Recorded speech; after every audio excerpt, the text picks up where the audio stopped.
There's a difference between marketing in Web 2 and marketing in Web 3. In Web 2, companies are mostly trying to get customers to buy a product. So they run ads on platforms like Google, Instagram, TikTok, YouTube, every Web 2 social media platform that you can think of, yeah? The funnel is usually you see an ad, you like it, you get interested, you click, you sign up, and then you buy a product or pay for a service. Success in Web 2 marketing is mostly measured around metrics like clicks, sign-ups, and sales. So most Web 2 marketers are usually asking things like, how do we get more people to convert? How do we get more people to buy these products? How do we get more people to see these products? Now, all those things are still very much applicable in Web 3 marketing. It's just that Web 3 marketing now moves from just selling a product to actually growing a network or ecosystem.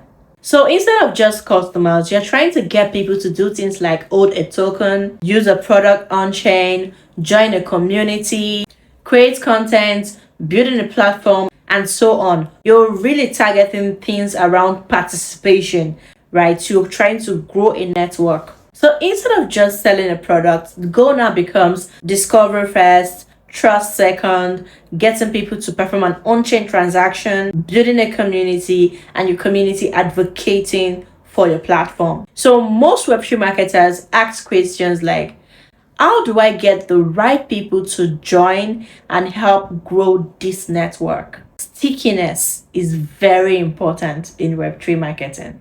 In Web3 marketing, community matters a lot too. In Web 2, community supports the brand.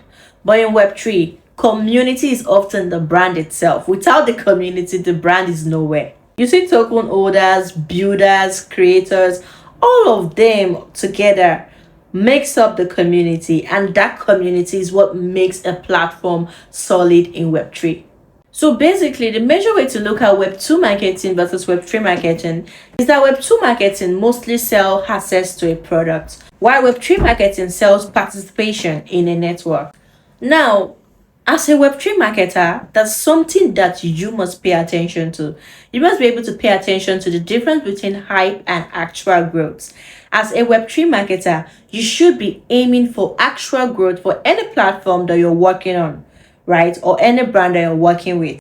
There's a difference between growth and hype. Hype creates temporary attention. That's why we have things like pump and dump schemes, fake follower growth, botted community servers, artificial engagement. Real growth means real adoption. Things like increase in daily active users, liquidity in protocol, that's TVL, developer ecosystem growth, long-term token holders, and the likes are what we call real adoption. That is what we call real growth. The essence of focusing on real growth is to generate long-term product usage, increasing TVL, and so on. As a Web 3 marketer, you must focus on real growth and not just hype.